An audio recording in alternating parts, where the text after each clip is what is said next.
Assalamualaikum warahmatullahi wabarakatuh. Waalaikumsalam warahmatullahi wabarakatuh.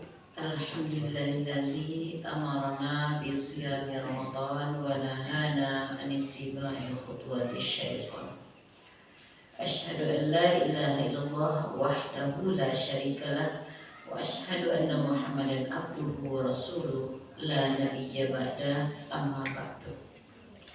Rabbi shrah li sadri wa yassir li amri wahlul 'uqdatam min lisani yafqahu qawli. Bapak-bapak, ibu-ibu, kaum muslimin wal muslimat sidang jamaah tarbiyah rahimakumullah. Awal kala marilah kita bersyukur kehadirat Allah Subhanahu wa taala yang telah melimpahkan nikmatnya yang begitu banyak kepada kita semua sehingga kita bisa hadir pada malam hari ini di masjid yang mulia ini dalam keadaan sehat walafiat. Lagi sehat bapak-bapak, ibu-ibu saudara. Selanjutnya salawat beserta salam kita kirimkan pada arwah junjungan kita Nabi besar Muhammad sallallahu alaihi wasallam. Allahumma shalli ala Muhammad wa ala alihi. Bapak-bapak, ibu-ibu sidang jamaah yang dimuliakan Allah. Sebelum amo masuk kepada materi tausiah, amo yakin bapak-bapak ibu-ibu mungkin agak tercengkang seketik mangko berbeda penampilan penceramah pada malam hari ko. Biasanya kan orang mau kopiah, kini ko orang mati lakuan, siapa orang kekah. Nama amo Susilawati, asli orang Kota Hilalang, cuma tinggal di Kubang Putih. Ambo badinas di SD Negeri 7 Baleh, Bonjo Alam, Kecamatan Ambeake, Pariputuh Kateh. Alhamdulillah aku lah suami ambo orang laki-laki.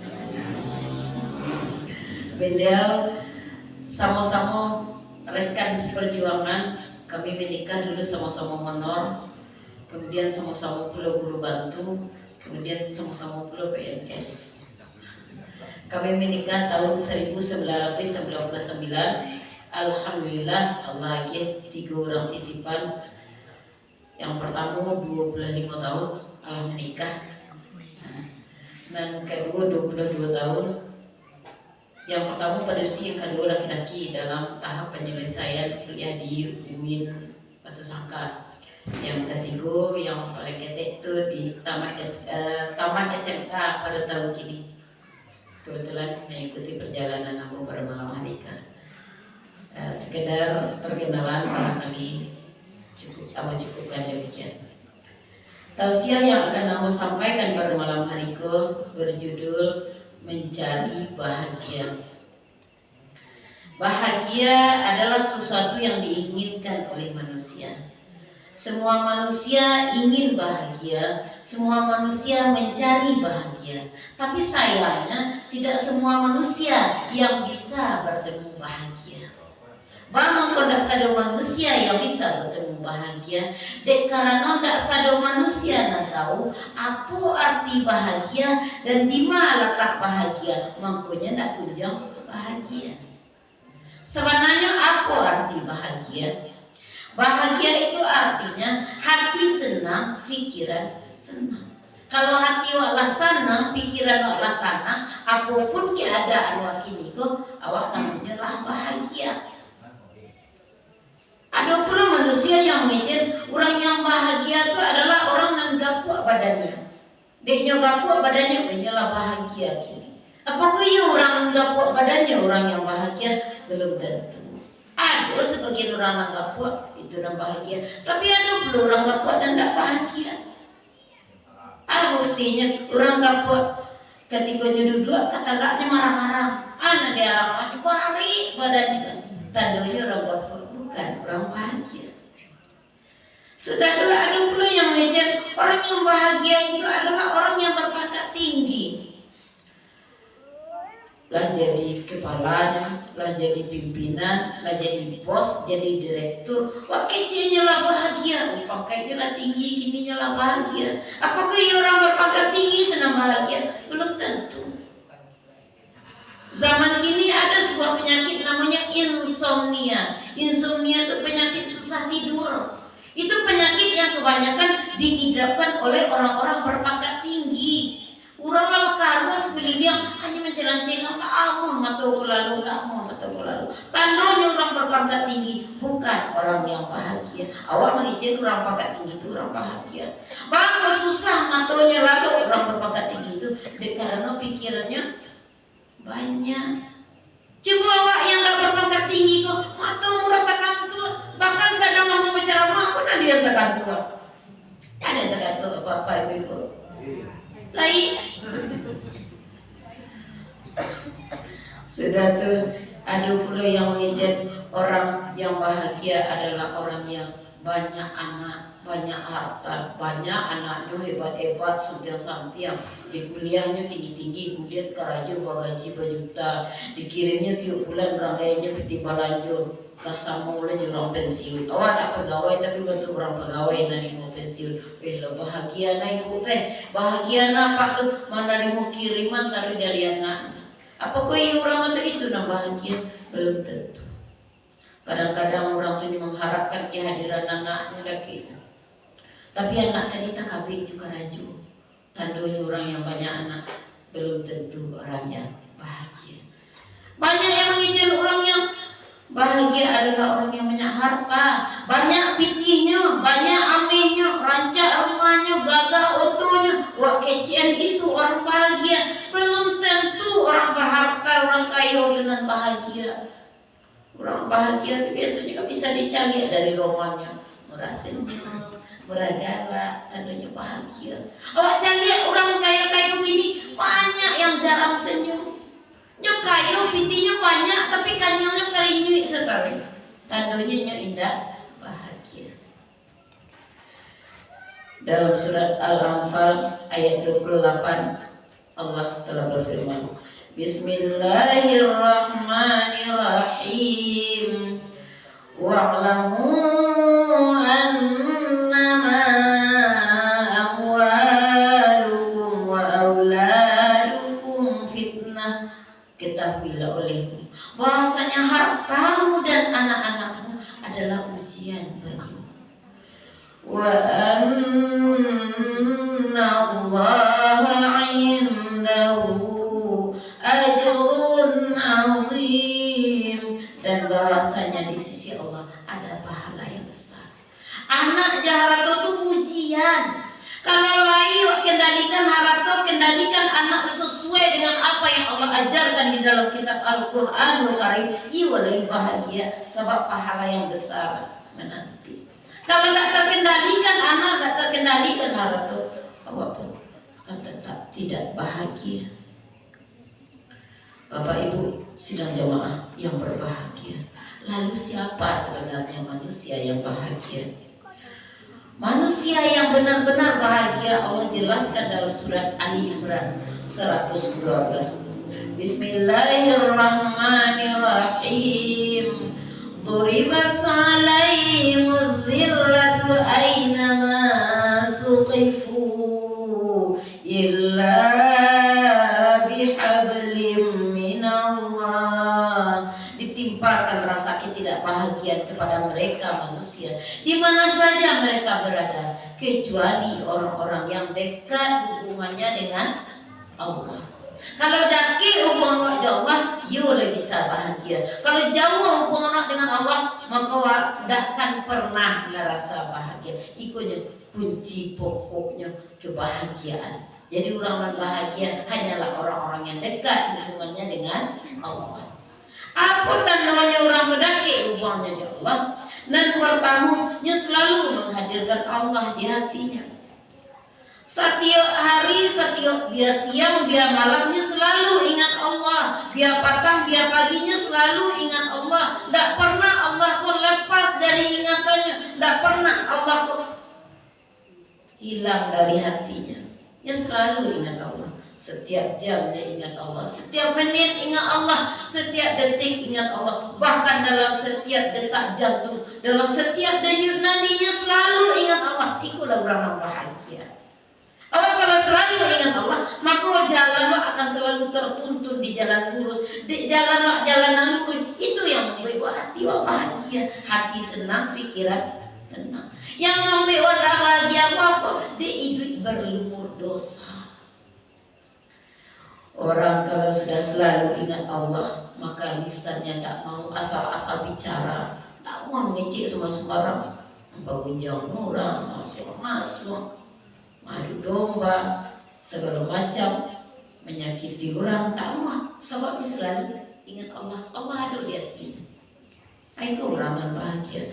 Kakinya tidak mau asal melangkah, tangannya tidak mau asal berbuat. Sebabnya selalu ingat Allah. Orang yang selalu menghindarkan diri dari dosa, itulah orang yang bahagia. Bagaimana caranya supaya terhindar dari dosa? Selalu ingat Allah. Hadirkan Allah selalu di dalam hati kita, maka kita akan menjadi orang yang bahagia. Hati senang, pikiran tenang.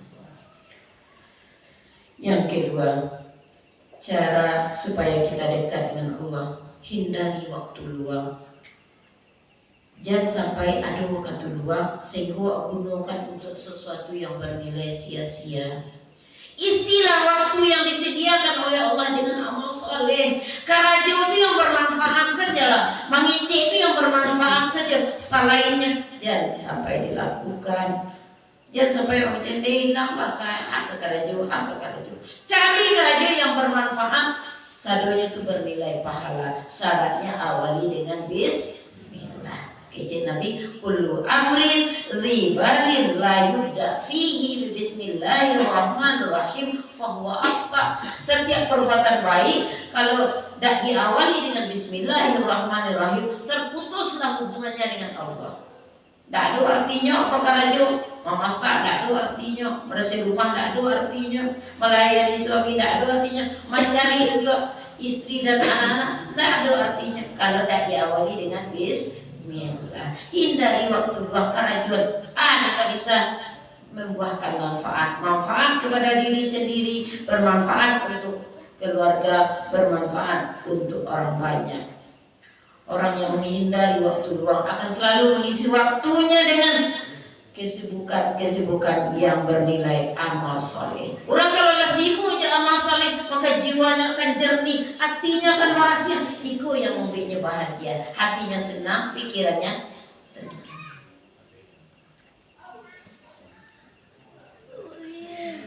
Orang kalau sibuk berbuat maksiat, maka jiwanya itu bagaikan ayah banda nanda mailin.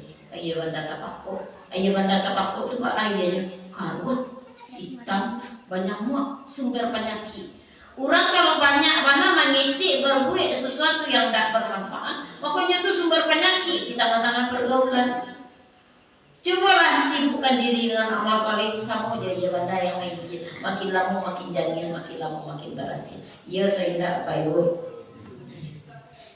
Dua. Dan ketiga, orang yang dekat dengan Allah itu selalu menghindari permusuhan dengan manusia. Dia tidak mau mencari-cari permusuhan, tidak mau mencari-cari pertengkaran. Kalau orang nak mulai nyusawat mailaan, jadi lawan. Kalau ada orang mencari-cari cakap, mencari-cari pertengkaran, jadi lawan. Kalau lawan, semua kawannya. Hindari permusuhan.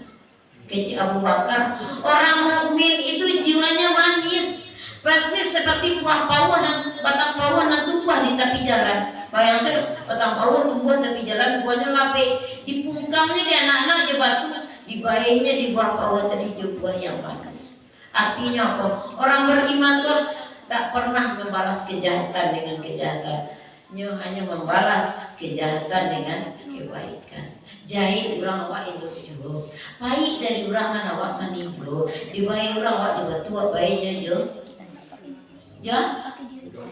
juga dok. Jadi itu awak lo yang labian, di orang cie dua ampe, kalau labian harusnya kejahatan dibalas dengan kebaikan. Kalau mampu membalas kejahatan dengan kebaikan, itulah yang menjadikan awak bahagia. Oh dia tak kira pikiran tenang. Yang sampai caranya supaya dekat dengan Allah, redalah dengan pilihan Allah. Apa tuh reda? Reda artinya suka, senang, cinta, tak protes, itu reda. Apa saja yang Allah jatahkan kepada awak, syukuri, alhamdulillah. Zaman kini banyak orang yang tak bahagia. Bangku banyak orang tak bahagia. Zaman kini orang tak banyak yang tak reda dengan takdir Allah. Lagi-lagi oleh Allah nampak yang rancak menurut Allah, menurutnya itu tidak paling rancak. Apa buktinya? Banyak terjadi kasus-kasus selingkuh. Selingkuh itu apa? Awak punya suami, karena hati lu ke suami orang. Awak punya istri, karena hati lu ke istri orang. Itu selingkuh. Itu orang yang tak reda dengan takdir Allah. Tak yakinnya masuk jodohnya itu yang paling rancak menurut Allah. Tak yakinnya. Orang yang selingkuh itu kan umumnya mencari sesuatu yang beda. Allah akhirnya suami yang hitam, ini suami yang putih, selingkuhnya jangan putih. Allah akhirnya suami yang putih, ini suami yang hitam, selingkuhnya jangan hitam. Ingin cari yang beda. Kamu apa tentang itu pula? Ditakdirkan Allah dapat istri yang gak kuat, ingin coba yang kurih. Dia yang kurih, ingin pula nak kuat, mencari sesuatu yang beda. Padahal apa yang Allah hadiahkan, Allah tetapkan bahwa itu yang paling rancak. Yakini awak reda nama itu, baru hati sana pikiran tenang. Eloknya saja nak diambil. Ibu-ibu kalau dapat suami hitam harusnya bersyukur dapat suami hitam. Bah bersyukurnya dapat suami hitam. Orang hitam pun lebih kebal. Kalau panik kalau hujan orang hitam pun agak kebal. Cuma kalau dapat suami putih, karena panen tak kebal, karena hujan tak kebal, karena panen yang sakit kepala, karena hujannya basing-basing. Itu orang putih di sini. Bapak-bapak kantor itu harusnya kalau dapat istri nanti kurui, syukurilah ancak malah dapat istri kurui. Ketika membalian baju rayu, kainnya lebih hemat, sebab ukurannya ketek. Dapat istri kapua, rancak malah dapat istri kapua. Tak tahu orang kapua masuk hidup juga bansai. Sama istri lain kapua. Kan rancak sesat dua-duanya. Orang yang panjang pikirannya, orang yang dekat hubungannya dengan Allah, apa saja takdir Allah, nyanggap itu yang paling rancak, itu yang paling baik. Kalau ada anggapan bantu itu, maka awak baru bisa bahagia, hati senang, pikiran tenang. Sudah tenang kalimu, caranya supaya dakik ya Allah, sadarilah dunia ini fata morgana. Aduh fata morgana itu keindahan yang menipu. Jangan berlasuana untuk mengejar dunia, tak perlu. Dunia itu fata morgana, tipuan. Coba tagak di jalan aspal lari negara, kira-kira 20 meter dari tempat tagak, labuh itu apa bentuknya? Baraya, waktu rupiah dia dua iya tuh, indah. Itu tipuan tuh yang fata morgana, rasa kalasuh, rasa kesana. Padahal indah Allah. Dulu ambo menikah dalam keadaan honor. Ketika honor itu hidup bukannya pas-pasan, lebih parah dari itu kurang-kurangan pula. Sayui dari namanya honor. Sempat suatu ketika kepala sekolah bazakai, kamu barazakainya 150.000 tahun 2000 tu loh. 2000 piti 150.000 tu loh kadang. Tiba di rumah, kecil suami aku beliawa, anak taraga di selama aku petahan selero kan, kecil beli bakso ada, enak beli bakso. Ketika tu anak cik belilah bakso 3 porsi. Sudah makan bakso tu kecil dah payah mana kata beli bakso ya. Piti juga siksa itu bulan. Besok ada satu saat kalau ditakdirkan Allah salah seorang di antara awak jadi PNS, awak beli bakso tiap tanggal 1 ya dah. Kecil suami aku. Nanti kalau ditakdirkan Allah awak jadi PNS, maka awak akan beli bakso tapi tidak tanggal 1. Belum tahu tiap tanggal berapa. Tiap hari awak beli bakso. Sebab kalau awak PNS gaji aku 5 juta, bisa beli bakso tiap hari. Yubana wah, Yubana. Itu mengecek tahun 2000. 2007, 7 tahun kemudian Ditakdirkan Allah kami diangkat jadi PNS. Ambo dulu 2007, kemudian suami 2008. Ketika baru rangke PNS tuh menerima gaji namanya gaji Rafael 3 juta 600. Wah, semua itu yang baru sekali itu dapat cipiti sebanyak. Selama itu susah deh. Untuk ikut piti 3 juta tu. Awak mana mati 1 juta sama danga sebelum. Kini 3 juta tu macam di tangan. Tiba di rumah dicarinya di suami yang piti 3 juta sekian. Kecilnya. Beli bakso kecil. Kecil enggak. Batu. Tapi dulu kalau PNS beli bakso aja cocok. Menjadi piti itu salah kacang. Dan dia beli bakso. Bantu itulah dunia fata morgana. Ketika sedang susah, rasanya banyak, sedang gadi-badi banyak, sedang lama. Tapi baru kata pacipit itulah sanggup beli. Tidak lama kiranya. Itulah dunia fata morgana. Jangan terlalu bernafsu untuk mengejar dunia. Dunia kok bagai bayang-bayang. Dunia kok bagai bayang-bayang kalau dikaja, aduh tuh. Bayang salah hari panegara. Sudah tahu ada bayang-bayang. Kok kaja-kaja bayang tertarik. Aduh lah pokoknya. Enggak, badan latih, amuk sasa, faedahnya enggak ada. Jadi dunia kok dikaja enggak ada beda. Yang perlu dikaja adalah akhirat. Bapak Ibu sidang jemaah yang berbahagia. Dan karena selalunya supaya dekat ya Allah, tenanglah ketika menerima takdir. Takdir itu kan ada dua, ada takdir baik, ada takdir buruk. Bapak Ibu kemana suka takdir baik atau takdir buruk? Baik. Kau dapat takdir baik sana nyata itu. Yo, anak lama dewa saya namanya. Takkan pernah seorang manusia mendapati takdir baik saja seumur hidupnya, tak pernah. Takkan pernah pula seorang manusia mendapati takdir buruk saja semua, tak pernah. Takdir baik dan takdir buruk akan selalu mendekati kita secara bergantian, seperti bergantinya malam dan siang.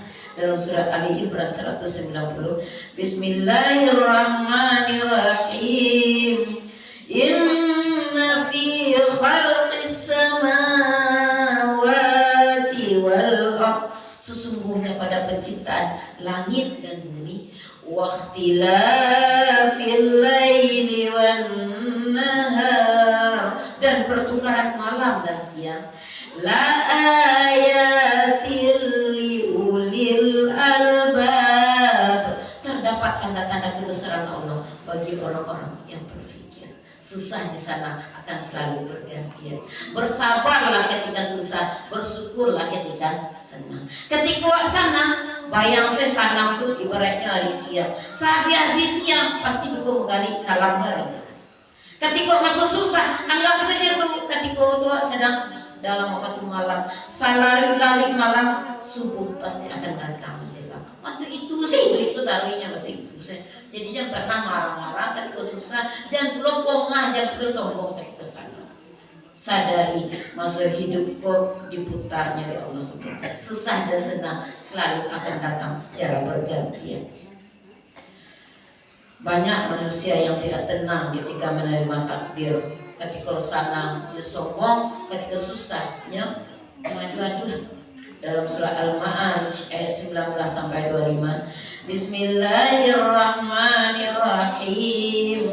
Innal insana khuliqa halu'a, sesungguhnya manusia itu diciptakan dalam keadaan suka berkeluh kesah. Idza massahu syarru jazu'a, apabila ditimpa kesulitan dia berkeluh kesah, marah-marah. Sebaliknya, wa idza massahul khairu manu'a, apabila ditimpa kebaikan, diberi nikmat, dia menjadi sombong. Itu sifat dasar manusia. Ada sebagian kecil manusia yang bantu itu sifatnya. Siapa? Illal musallin, kecuali orang-orang yang salat.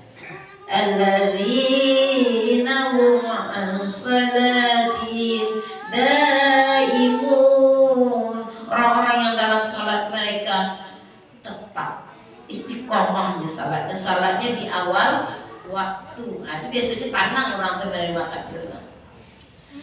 Walladzina fi amwalihim haqqum ma'lum. Orang-orang yang di dalam harta mereka ada hak-hak yang telah dimakluminya. Dalam sakinah atau bahagia ketika waktu jan dimakan sebelah, aduh jatah fakir miskin, bersedekahlah, berzakatlah kalau sampai nisab. Untuk siapa? Lisaili wal mahrum, bagi orang yang meminta-minta dan yang tidak meminta-minta. Bapak Ibu sidang jamaah yang berbahagia, dan ketujuh, supaya awak bahagia, supaya daki wa'ad Allah, hiduplah bagaikan tamu. Awak dia dunia kok tamu, siapa tuan rumahnya? Allah. Jadilah tamu yang tahu diri, jangan sembarang-sembarang bapue. Jadi tamu-tamu yang sopan, patuhi aturan. Bayang salah tamu kalau datang ke rumah masalah, duduklah kecewa. Kalau tamu yang sopannya duduk saja di kursi tamu. Paling kok ada yang bisa dibacanya buku paling itu bisa dibalik-balik. Itu tamu yang sopan, tahu dengan aturan. Cuma tamu yang tak sopan datang ke rumah kok benar aja pulang. Icigonya dia. Ikut tamu tak tahu diri. Awak itulah lah ibaratnya datang ke dunia apa? Awak jadi tamu, jadilah tamu yang tahu diri, tahu je aturan, mana patut di kerajaan lah, nanda patut di kerajaan jangan di kerajaan. Bego jauh orang yang punya rumah. Usahakanlah awak sebagai seorang tamu nantinya awak meninggalkan cerita, meninggalkan kesan yang baik-baik. Kok dapet nanti lah dimasuk orang wakan yang lahat cari itu orang tentang wak kok dapet nanti lo elok saja deh tak baik lah bayi ibu tuh lah bayi apa tuh lo begini begitu tandanya tamu yang tahu diri meninggalkan kesan yang baik-baik untuk orang-orang yang tinggal. Cuma kalau jadi tamu tak tahu diri ketika ada di mana kan orang minta ampun ada muncul yang begini paramainya begini tamu yang enggak tahu diri. Jadi supaya kita menjadi orang yang bahagia, sadarilah bahwa kita harus menjadi tamu yang tahu diri, tahu dengan aturan-aturan Allah. Terakhir, supaya kita bahagia, kita dekat dengan Allah, perbanyaklah makanan rohani dengan istighfar dan doa. Makanan rohani kok. Mendengarkan ceramah kok makanan rohani. Semakin banyak makanan rohani, maka hati akan semakin luas, pikiran akan semakin lapang. Perbanyak makanan rohani. Jangan perbanyak aja makanan jasmani. Tadi ketika mau bunyi seringnya makan jasmani sebanyak-banyaknya itu melemahkan kepada ibadah. Di orang-orang mentakam itu ketika mau ceramah kok tanda terbanyak amin makanan rohani jasmani itu. Tapi kalau siaran cerah tandanya lagi tak berlebihan makannya. Nikmatilah makanan rohani, perbanyak makanan rohani sehingga kita semakin taat, semakin saleh, semakin salehah. Itulah yang mendatangkan kebahagiaan, hati senang, pikiran tenang. Bapak Ibu sidang jemaah yang berbahagia, mudah-mudahan kita kesadar lain menjadi orang-orang yang bahagia.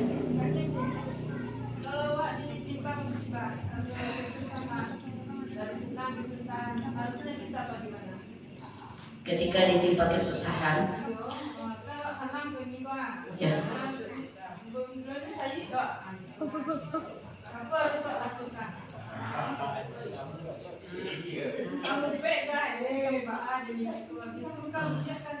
Kalau mau P itulah orang yang tidak menerima takdir.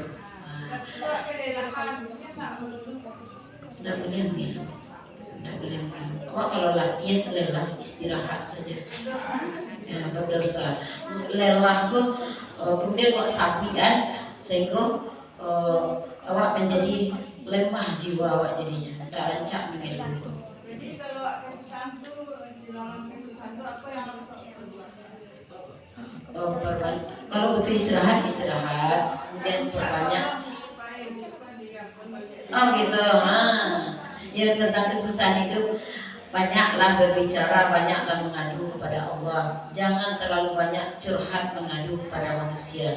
Orang yang semakin banyak mengadu curhat kepada manusia, semakin Allah beratkan hidupnya. Semakin banyak kita curhat kepada Allah, kan semakin diringankan hidupnya. Iya. Ada lagi Pak Ibu yang bertanya? Nah, pas. Alhamdulillah. Terima kasih atas segala perhatian. Mohon maaf atas segala kekurangan. Wabillahi taufiq wal hidayah. Wassalamualaikum warahmatullahi wabarakatuh. Waalaikumsalam.